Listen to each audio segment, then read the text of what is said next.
Ton nom est grand, ton nom est saint, ton nom est digne de louange. À toi l'honneur, à toi la gloire, à toi la puissance et la force. Ton nom est grand, ton nom est saint, ton nom est digne de louange. À toi l'honneur, à toi la gloire, à toi la puissance et la force. Jésus,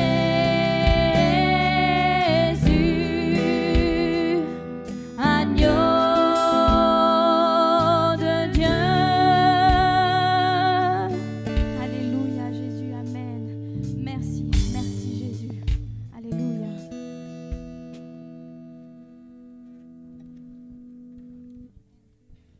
Dieu. Comment allez-vous? Ça y est, c'est l'été. Enfin, franchement, pour certains, c'est les vacances déjà.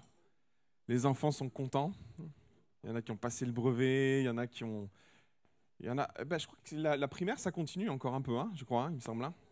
Aux grandes dames des enfants qui sont encore en primaire. On est content d'avoir les enfants avec nous aussi ce matin. J'espère que vous allez bien. J'espère.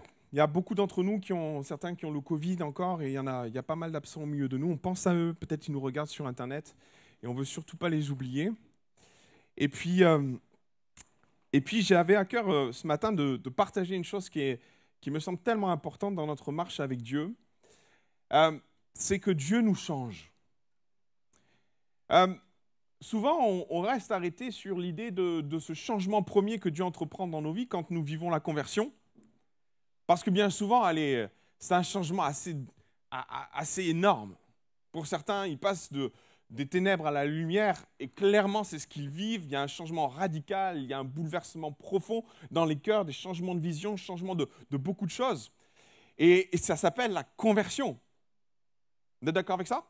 Je ne vous apprends rien de théologique, là, hein, on est d'accord, hein, c'est le fondement de notre foi. Merci Seigneur pour le changement et l'œuvre de conversion. Maintenant, peut-être vous avez constaté ça comme moi, il est une vérité que je soutiens et que je vis, c'est que autant nous sommes capables de vivre la conversion avec les transformations, autant la transformation n'est jamais terminée. Il y a quelques samedis de ça, pas ce samedi, le samedi d'avant, nous avions un temps avec la jeunesse, c'était très intéressant parce qu'il y avait 2 jeunes filles avec qui on est rentré dans une argumentation musclé, je vais dire. Non, c'était bon enfant, mais on voulait avoir raison. Vous connaissez ça, les couples? Avoir raison dans un couple, c'est chaud, hein. Et on est rentré dans un échange avec ces 2 jeunes femmes sur une vision, une façon de voir l'Église ou de servir dans l'Église. C'était très intéressant. Et je vais être très honnête, hein, c'est de l'ordre de l'opinion. Hein. Vous savez qu'on a le droit d'avoir des opinions différentes, hein, mes frères et sœurs. Donc, je n'ai pas cherché à plus argumenter, à rentrer dedans. D'ailleurs, Paul le dit, évitez les conversations sur les opinions, on est d'accord. Hein. Alors, à titre de parenthèse au milieu de nous, faisons attention aux opinions parce que ça dégénère. Hein. Pour autant, Paul le dit, il n'y en a pas un qui est plus vrai que l'autre. C'est juste que peut-être à un temps T ou à un moment donné, on ne partage pas la même vision des choses. Et Paul n'a pas de problème avec ça. Il nous dit, surtout, discutez pas trop des opinions. Et alors, ce soir-là, on discutait, et en effet, moi, je veillais à ce que ça ne dégénère pas, et ça n'a jamais dégénéré. Sauf que c'est vrai que c'était argumenté. Ça avait une volonté de dire, on a raison, et puis toi, t'as tort. Et alors qu'on échange et qu'on discute, en fait, je me suis rendu compte d'une chose, c'est que je me suis vu en elle. C'est trop. Je me suis vu en elle. Mais il y a 17 ans en arrière. Alors je leur ai dit, et ça leur a pas plu. Elles ont raison, hein, j'aurais pas dû le dire. Mais moi, ça m'a renvoyé mon cheminement. Ça m'a renvoyé d'où je suis parti, peut-être quelque part dans mon cheminement avec Dieu, quand j'étais jeune converti avec le Seigneur et où Dieu m'a amené, m'a rendu, parce que en fait, j'aurais du mal à croire que à partir du moment où on se donne à Jésus et on vit une vraie conversion, on en reste là. Qu'en pensez-vous? Je pense que c'est le début du voyage. Et on vient avec notre façon de voir les choses, notre façon de penser les choses, de comprendre les choses. Et puis au fur et à mesure du voyage, Dieu nous fait comprendre d'autres réalités, d'autres sensibilités. Et je me suis vu dans leurs opinions. Je me suis dit, oh punaise, j'étais comme ça en fait. Et par moments, nos opinions s'ancrent dans de telles convictions. Et je me suis dit, 17 ans plus tard, oh là là, mes convictions ne sont plus du tout les mêmes. Comme quoi on change. Comme quoi on évolue. Et ça ne veut pas dire qu'elles sont dans le tort. Non. Ça ne veut pas dire non plus que j'ai plus d'avance, mais je crois aussi que Dieu nous prépare un chemin, et je vais parler de pèlerinage, en quelque part, qui fait que Dieu nous prépare à ce que nous sommes appelés à vivre et fait évoluer nos opinions, nos façons de penser, nos façons de voir en fonction de ce qu'il attend et de ce qu'il veut produire en nous. Vous êtes d'accord avec ça? Aussi, c'est pour ça sans doute que par rapport au point de chute, nous n'avons pas tous le même point de chute. Aussi, parce que nous avons des points de chute différents, il faut s'attendre à ce que les orientations que Dieu prend dans nos vies soient différentes aussi. Vous êtes d'accord avec ça? Alors, je vais poser un verset clé ce matin, quelque chose qui m'a beaucoup travaillé. Romains chapitre 12, verset 2. On le connaît presque par cœur, ce passage. Ne vous conformez pas au siècle présent, mais soyez transformés par le renouvellement de l'intelligence, afin que vous discerniez quelle est la volonté de Dieu, qui est bonne, agréable, qui est bon, agréable et parfait.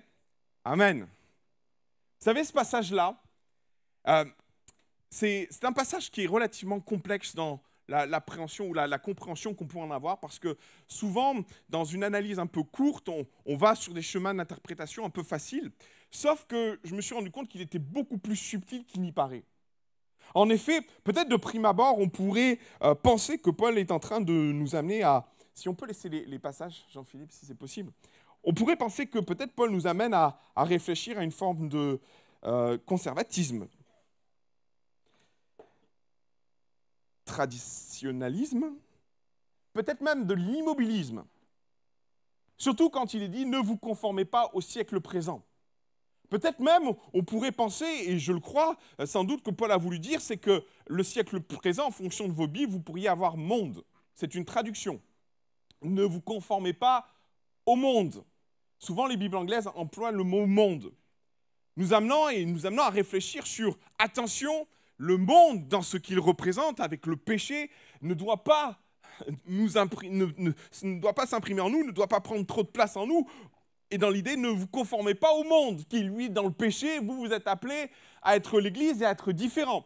En fait, je suis tout à fait d'accord avec ça, mais je pense que Paul a voulu aller beaucoup plus loin que ça.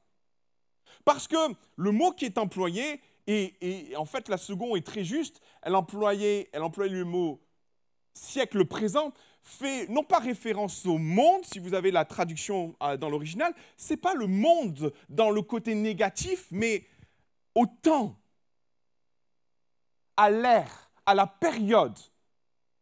Et dans une période, en effet, on vit dans le péché, oui, en effet, ça peut englober ça, le temps que nous vivons, il y a le péché autour de nous. Mais ce n'est pas qu'une question de péché, c'est une question d'environnement.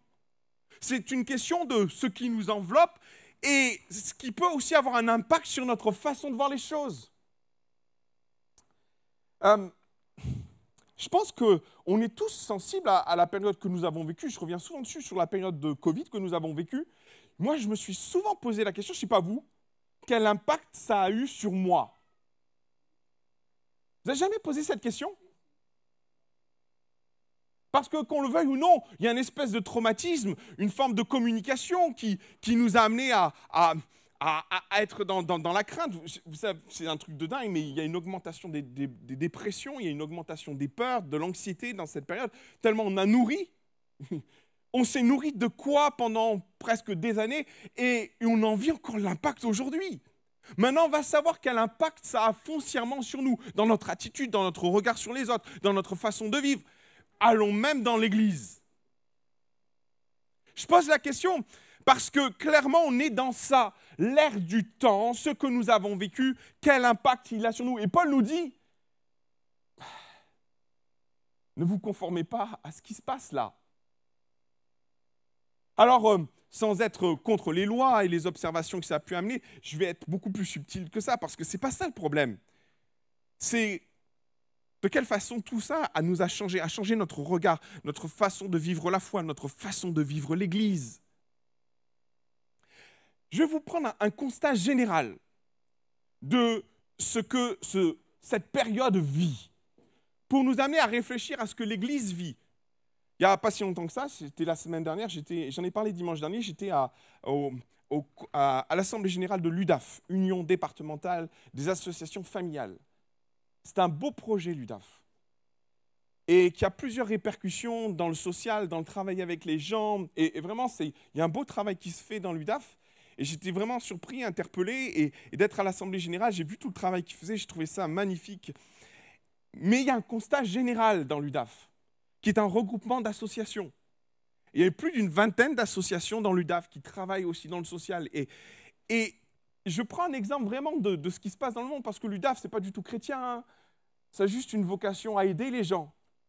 Et le constat général, c'est que la plupart de ces associations, et l'UDAF en elle-même, étaient impactées par un manque de personnes pour servir et travailler auprès des gens. Il y a une désaffection, où il y a une démobilisation générale. Et ils avaient affiché les adhérents de l'UDAF et le nombre de personnes, et chaque association avait perdu entre 20 et 30% de ses adhérents. Ça fait mal. Et l'UDAF en elle-même vivait ça mal parce qu'ils cherchaient à recruter, ils ne trouvaient pas de gens. C'est vraiment, ils sont en difficulté. Et où le constat général qui est fait, c'est qu'il y a une démobilisation de la vie associative, où les associations ont perdu beaucoup de leurs adhérents, de leurs bénévoles et bien d'autres.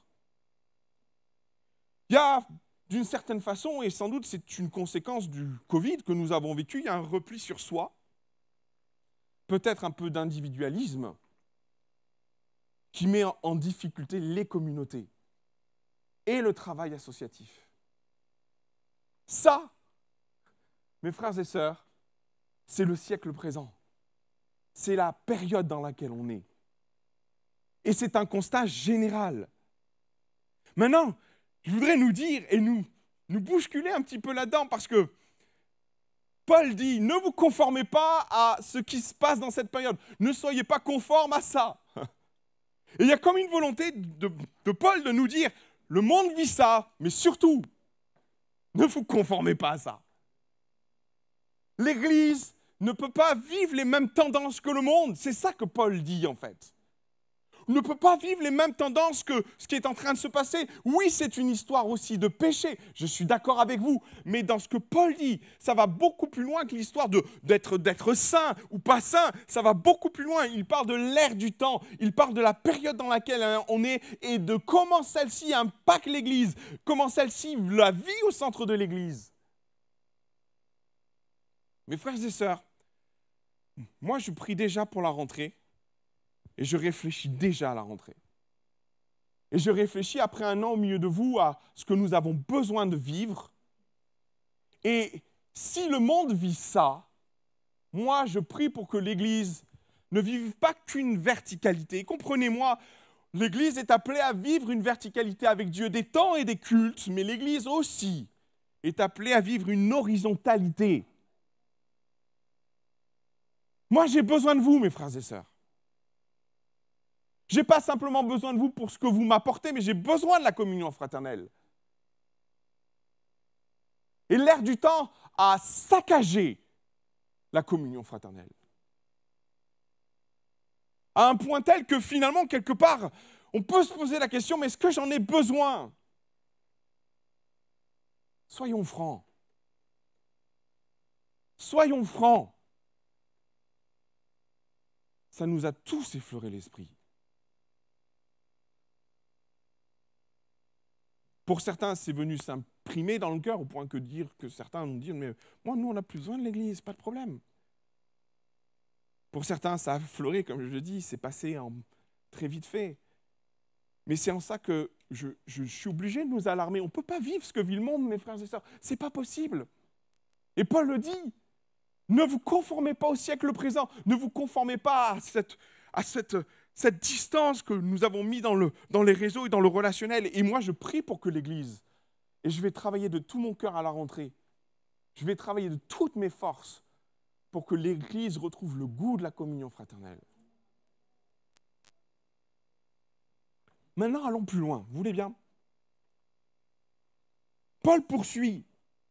Et s'il est dans une réflexion par rapport à l'ère du temps et dire ne vous conformez pas à l'ère du temps, pour autant, il n'est pas dans l'idée d'un immobilisme. Parce qu'on pourrait être tenté de se dire restons dans une forme de conservation de ce que l'on est, parce que l'ère du temps, c'est pas bon, c'est pas bien. Non, Paul n'est pas en train de dire ça. Notez bien ce que dit Paul après. Mais soyez transformés par le renouvellement de l'intelligence. Il y a deux mots qui appellent à avancer.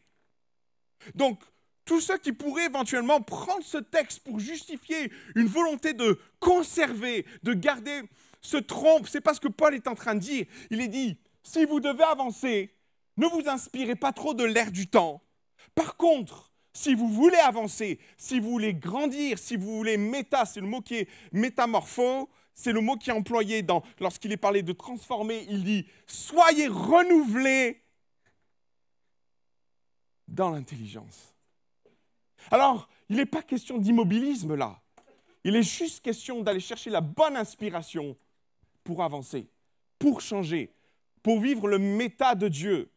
Le métamorpho, c'est le mot qui est employé pour transformer, c'est le mot qu'on utilise pour les papillons. Quand ils passent de la chenille au papillon, on est d'accord? Vous savez que c'est une image extraordinaire. Il y en a plein qui ont échangé dessus, partagé dessus. Peut-être ici on en a parlé déjà, mais je ne me souviens plus. Mais quand une chenille vit la métamorphose, c'est tout l'intérieur qui est, toutes les structures à l'intérieur de l'animal, à l'intérieur de la chenille, lorsqu'elle est dans sa chrysalide, tout disparaît et tout se reconstruit. C'est dire la bascule du changement que ça peut employer dans nos vies. C'est aussi l'image de la mort en nous-mêmes. C'est aussi l'image de ce que Dieu fait dans nos cœurs quand on vient à lui. Mais Paul est dans un présent où il dit « Soyez transformés, soyez renouvelés par de l'intelligence ». D'ailleurs, plusieurs textes sont dans cette réflexion-là où nous avançons avant Dieu, nous avons pris le baptême, une partie du changement. Mais regardez ce que dit Colossiens chapitre 10, verset 10, chapitre 3, 10, je vais y arriver. « Et ayant revêtu l'homme nouveau qui se renouvelle dans la connaissance selon l'image de celui qui l'a créé. » 2 Corinthiens 4, 16, c'est pourquoi nous ne perdons pas courage. Alors même que notre homme extérieur se détruit, notre homme intérieur, lui, se renouvelle de jour en jour. C'est dire le projet que Dieu a pour nos vies dans la dynamique de changement qu'il souhaite entreprendre en nous. Il y a un renouvellement constant et appelé à grandir et à évoluer. Et j'aime tellement ce passage où, en effet, il nous appelle « Soyez transformés par le renouvellement de notre intelligence ». C'est tellement profond ce texte. Où Paul n'est pas en train de nous engager dans une voie de se maintenir dans ce que nous sommes, parce que par moments, nous pouvons être en réaction par rapport au changement. Mais Paul nous dit, je sais pas, la société change, les périodes changent, l'ère change. On ne peut pas se maintenir dans ce qu'on a pu être. La réponse de l'Église doit s'adapter aussi, mais pas en fonction de ce que le monde dit, mais en fonction de ce que moi j'ai déposé sur l'Église. On est d'accord ? Et l'Église doit être constamment dans ce méta, dans ce changement qui est le renouvellement de l'intelligence qui donne sa pertinence.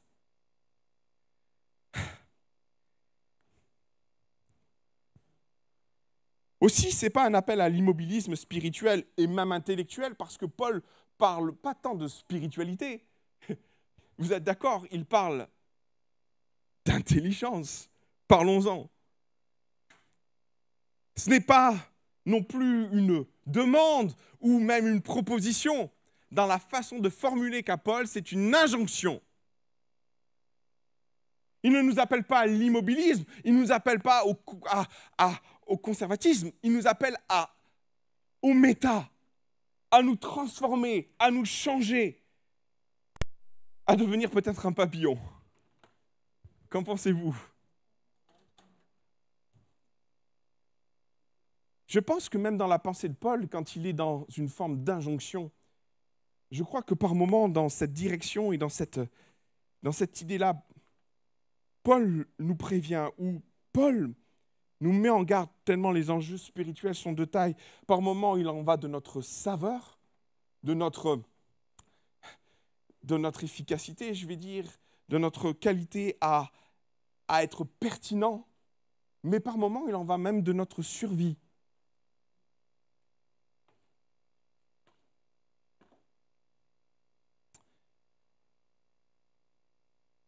Paul va poursuivre, et je vais asseoir un peu plus l'idée de l'injonction dans cette idée d'avancer, de se transformer, de ne pas être conforme à l'ère du temps, certes, mais être soumis à ce que l'Esprit de Dieu dit à l'Église, dans l'évolution dans laquelle il veut la pousser. Et Paul poursuit afin que vous discerniez quelle est la volonté de Dieu, ce qui est bon, agréable et parfait. On va dans Nombre chapitre 13. Vous voulez bien? Et le texte est très évocateur de ce que nous sommes appelés à vivre. Ce sont les espions qui vont partir visiter le territoire d'Israël. Et à l'époque, Israël n'est pas en possession du pays, ils sortent tout juste d'Égypte. Vous voyez?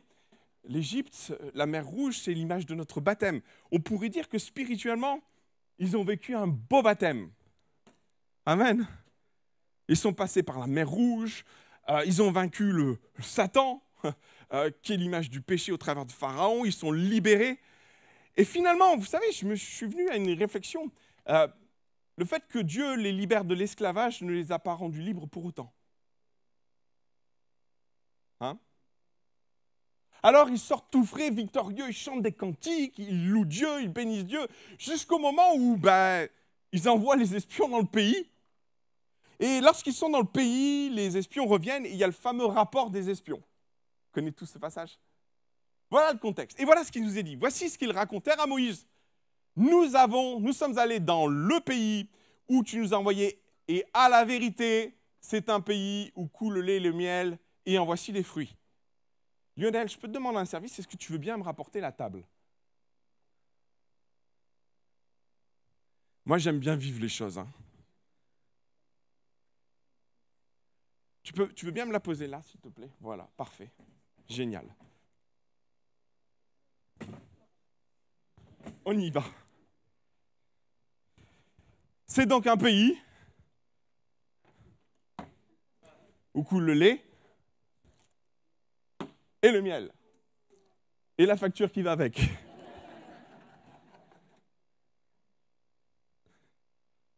Merci Seigneur! Ouah, gloire à Dieu! C'est tellement beau! Et puis quelque part, ça nous fait envie. Et je crois que beaucoup d'entre nous, et j'en suis sûr, ça doit se vivre. Nous avons tous un Canaan à nous, avec le lait, le miel et tout ce que Dieu a préparé pour nos vies. Amen! Vous en êtes convaincus, j'espère. Hein? Verset 28. Mais le peuple qui habite ce pays est puissant. Les villes sont fortifiées, très grandes. Nous y avons vu les enfants d'Anak. Les Amalécites habitent la contrée du Midi, les Essiens, les Jébusiens, les Amoréens habitent la montagne, les Cananéens, les habitants près de la mer et le long du Jourdain.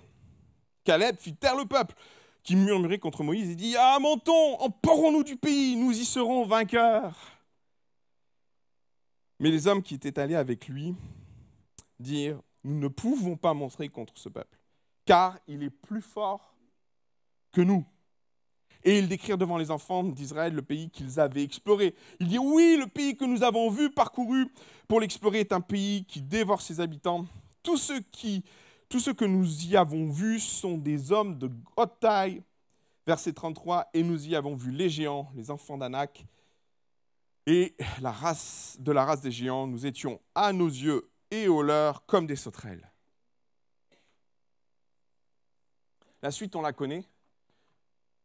Dieu va poser un jugement sur cette génération. Ils vont tous mourir dans le désert et tourner pendant 40 ans. Qu'est-ce qui se passe? Quel est le problème? Moi, je vais vous poser déjà la solution ou dire où est le problème, en fait. Le renouvellement de l'intelligence.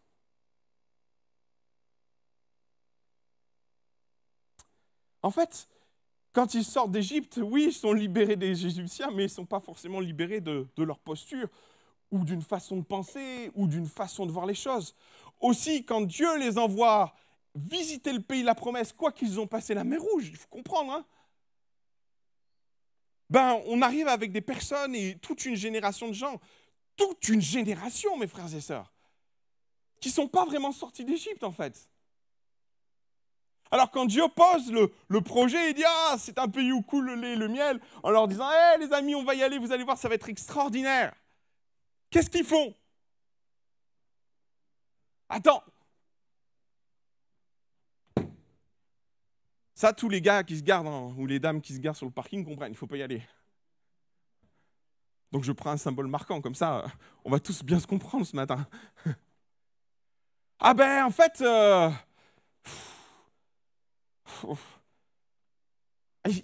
Ils ont l'air d'être forts, hein. Ah puis en plus, attends, il y a des forteresses sur le pays, des grandes villes. Ah non, il faut pas y aller. Attendez, oulala, je vous ai pas tout dit. Il y a les fils d'Anak. Ils sont très grands. Ah. On peut continuer comme ça, hein. Parce qu'il y a tous les vilains. Les Éviens, les Phérésiens, les Jébusiens, les Amoréens.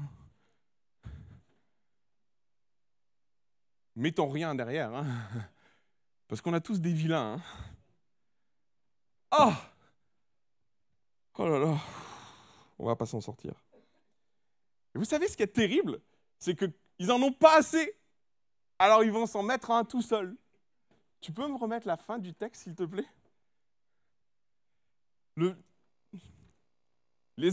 Voilà, on est là.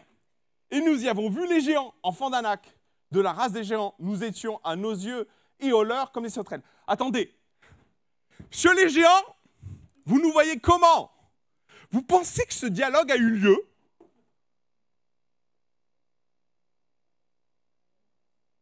Est-ce qu'ils sont allés demander au fils d'Anak, tu nous vois comment? Alors, comprenez, il faut parler les fils d'Anak. Les fils d'Anak, on n'a jamais rien dit.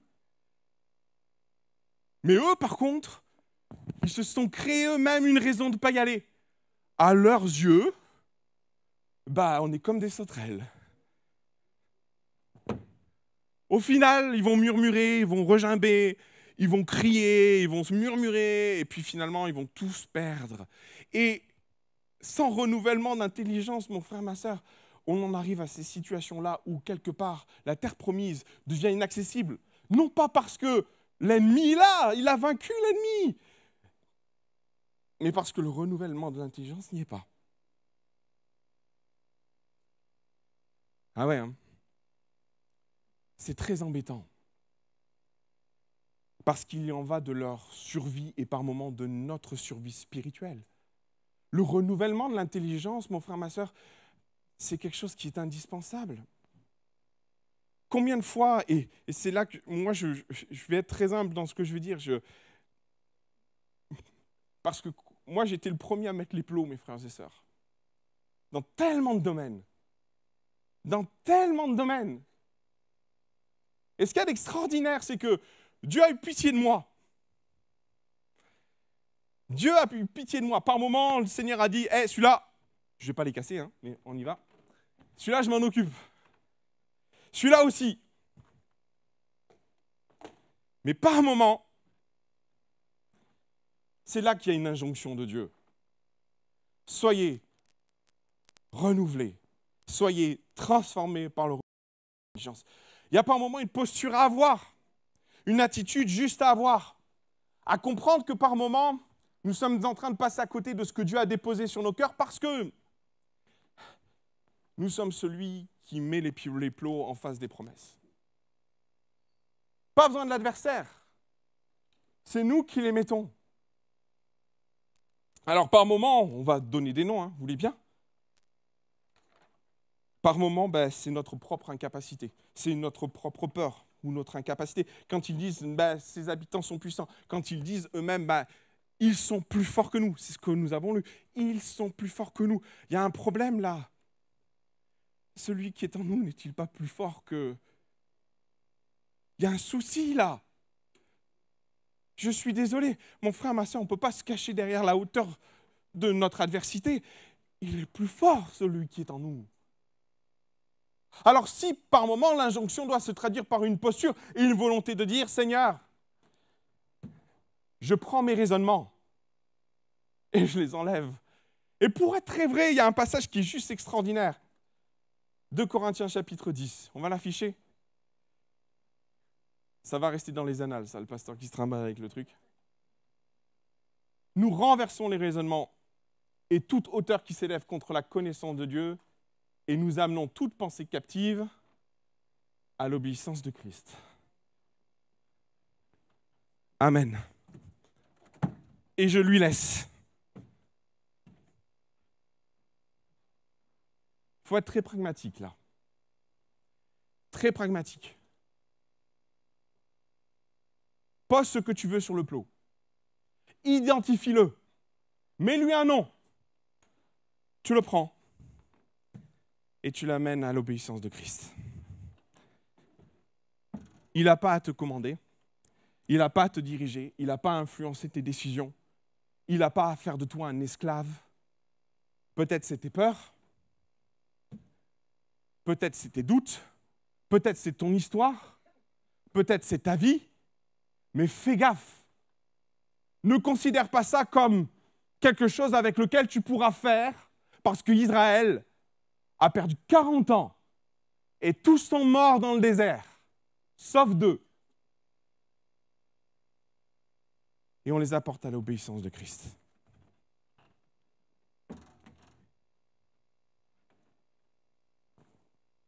Il est dit de Caleb, dans le chapitre suivant, Nombre 14, verset 24. Et parce que mon serviteur Caleb était animé d'un autre esprit. J'aimerais développer et poser sur notre cœur la nécessité que par moment, nous avons besoin que Dieu renouvelle notre esprit. Et vous savez, en tant que pasteur, mais aussi en tant que chrétien, puis par moment j'étais pasteur associé, j'ai toujours eu la hantise de ne pas être du bon côté. Qu'est-ce que vous en pensez? La hantise d'être du côté de ceux qui vont regimber, qui vont râler après, qui vont murmurer contre. Toujours la hantise de me dire, Seigneur, en fait, quelque part, il y a une volonté de dire, mais Seigneur, viens renouveler mon intelligence s'il y a quelque chose que je ne comprends pas. Viens renouveler mon esprit s'il y a quelque chose qui bloque encore en moi. Seigneur, s'il y a quelque chose qui ne va pas, positionne, mets dans mon cœur les bonnes dispositions pour que je comprenne, pour que j'entende, pour que je vois les choses comme je dois les voir.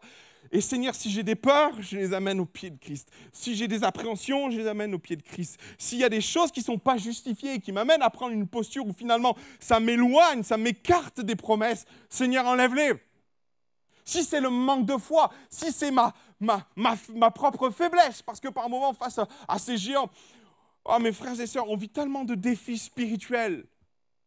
Il y a par moments de telles forteresses qu'elles nous font même trembler. On est comme face à Jéricho en train de se poser la question, mais comment on va faire? Et ça nous amène sur des postures de repli.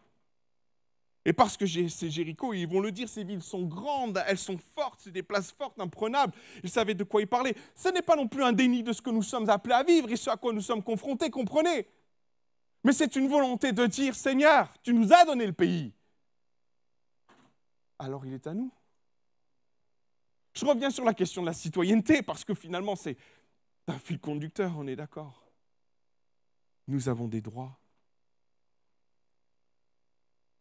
Et ce matin, je voudrais nous encourager alors que cette année s'achève. À nous détacher peut-être de ce qui nous a imprégné cette année et les années précédentes, pour que l'Église vive une saison où elle va aspirer à une horizontalité. Moi, c'est ma prière. Mais je vais aller plus loin, parce que Paul va beaucoup plus loin dans ce qu'il dit.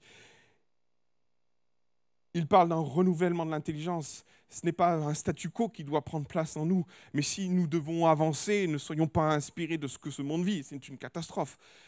Mais soyons inspirés aussi de ce que Dieu dépose sur nos cœurs, des promesses qu'il a déposées sur cette assemblée, des promesses qu'il a déposées sur ta vie. Et peut-être ce matin, dans cette attente-là, et dans cette espérance-là, et dans cet esprit-là, de se dire, merci Seigneur, il y a du lait, il y a du miel qui m'attend, il y a quelque chose d'extraordinaire en attente pour moi. Oh Seigneur, renouvelle mon intelligence pour vivre tes promesses. Parce que c'est de ça dont il s'agit. Renouvelle mon intelligence pour vivre tes promesses. Parce que pour Israël, ça va être fatal. Moi, c'est ça qui me tue. Et la hantise de me dire, est-ce que je suis du bon côté, Seigneur? Ou est-ce qu'en moi, j'ai encore des plots? Renouvelle mon intelligence. Peut-être, donne-moi encore de vivre le méta. Ça pourrait paraître une prière bizarre, là. Mais continue la transformation qui doit être entreprise en moi pour vivre pleinement ce que tu as préparé pour moi. Et s'il y a de la peur qui doit dégager, fais-la dégager. S'il y a de l'appréhension qui doit dégager, fais-la dégager. S'il y a des doutes, fais-la dégager. S'il y a des combats dans ton cœur, si l'image de toi-même par moment peut être un problème, peu importe la tête du plot, peu importe le nom que tu pourras lui accorder, peu importe la disposition qu'il pourrait prendre dans ta vie, Seigneur, je dépose toute pensée captive. Et c'est là l'injonction. Soyez transformés par le renouvellement de l'intelligence. Et il y a comme quelque chose qui t'appartient de faire, d'identifier ce qui t'éloigne de la promesse et de dire, Seigneur, j'en veux plus. J'en veux plus. Et peut-être de dire, peut-être dans une prière, mets en moi l'esprit de Caleb. C'est pas une belle prière, ça? Oh là là, il y en a 2 qui sont avec moi, merci Seigneur. Ça, c'est un peu moins que Gédéon quand même. Pas de problème. Mets en nous l'esprit de Gédéon. Mets en nous l'esprit de Caleb. On en a besoin, mes frères et sœurs, parce que je vais être très vrai avec vous. On est tous prompts à vivre les victoires, mais sans pour autant vivre le combat. Vous avez remarqué ça? Mais sans combat, il n'y a pas de victoire. Vous avez vu ça où, vous? Et j'ai juste envie de dire, mes frères et sœurs, soit on s'accroche à ce qu'on a reçu et on fait confiance à Dieu pour nous débarrasser des Acadiens, des Éviens, des Jébusiens, des Amoréens, des vilains, on est d'accord? Et on va saisir ce qui nous appartient. Vous l'avez bien compris ensemble? Alléluia. Je voudrais faire un court appel ce matin. Je voudrais faire un temps d'appel parce que cette prédication, j'aurais tellement eu besoin de l'entendre à un moment donné dans ma vie.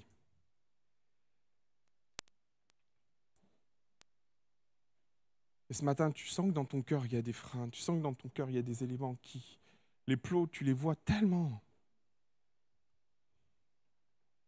Et tu sens tellement que ça devient un frein, et ça peut être un frein. Et Dieu nous met en garde contre le statu quo dans nos vies, de cohabiter, faire cohabiter certaines choses dans nos cœurs et dans nos vies, qui ne sont pas toujours des graines que Dieu a placées et a mis dans notre cœur. Et peut-être ce matin, ta promesse est entourée de plots. Il n'y en a pas qu'un. j'aimerais juste t'encourager à exercer cette parole de Dieu, d'amener toute pensée captive à l'obéissance de Christ. Et de prendre ce plot spirituellement, de l'identifier et de dire, Seigneur, je dépose ça à tes pieds ce matin. Et on n'a pas besoin de savoir ce qu'il en est, on n'a pas besoin de savoir la profondeur de ce que peut être le problème, c'est entre toi et Dieu.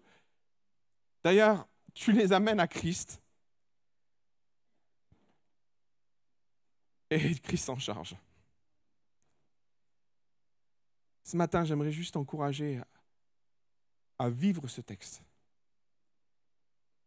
et amener toute pensée captive à l'obéissance de Christ.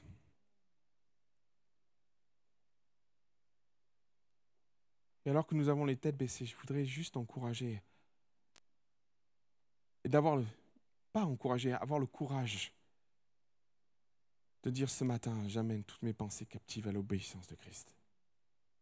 Et comprenez par moments, ce n'est pas le gros péché. Parce que bien souvent, on se réfugie derrière le fait que l'on ne pêche pas pour à un moment donné tolérer certaines choses dans nos cœurs. Mais combien sont morts dans le désert parce qu'ils ont toléré des pensées qui les ont éloignés du lait et du miel. Et ce matin, je voudrais juste t'inviter à te lever et à dire, ce matin, je prends mes pensées captives et je les amène à l'obéissance de Christ. C'est une prise de position ferme. C'est comme une parole de foi que tu prononces sur ta vie. Et de dire, ce matin, j'en ai fini avec mes pensées captives. Et par moments, elles ne prennent pas la forme du péché. Non, loin de là. Mais c'est des combats dans ton cœur. Sur qui tu es. Sur tes capacités. Comme Israël a pu entreprendre et voir les choses et dire, ils sont plus forts que moi, ils sont plus grands que moi, les villes et les murailles et les forteresses. Et face à ça, tu te sens tellement impuissant. Tellement impuissant. Alors je veux prier avec toi et permets-moi de prier pour toi, mon frère, ma sœur, de loin. Mais je voudrais juste t'inviter à prendre la liberté de te lever. Prends la liberté ce matin et d'amener l'obéissance captive à l'obéissance de Christ. D'amener la pensée captive au pied de la croix. Et de dire, Seigneur Jésus, plus jamais ce plot m'empêchera d'avancer. Plus jamais cette appréhension m'empêchera d'avancer. Plus jamais cette pensée viendra tirailler mon âme. Plus jamais mon regard sur moi-même, plus jamais mes propres projections, mes propres craintes viendront m'empêcher de rentrer dans la promesse. Seigneur Jésus, je te prie pour tous mes bien-aimés qui se sont levés ce matin. Et mon Seigneur, on se soutient les uns les autres. On se soutient les uns les autres. Et nous prions pour que chacun puisse rentrer dans ce qu'il est appelé à vivre. Et là où il y a des doutes, là où il y a des combats, là où il y a des peurs, là où une armée de plots se positionne autour de notre promesse, toi, Seigneur, tu t'en charges. Et par moments, tu nous dis, c'est à toi, mon enfant, de prendre le plot et le déposer au pied de la croix. Et ce matin, nous accompagnons la démarche de nos bien-aimés dans cette démarche spirituelle qui est d'abandonner à Jésus les pensées captives. Au nom de Jésus. Au nom de Jésus. Amen. Et amen. Gloire à Dieu. C'est mon lait, c'est mon miel. Chacun sa promesse. Hein. Amen.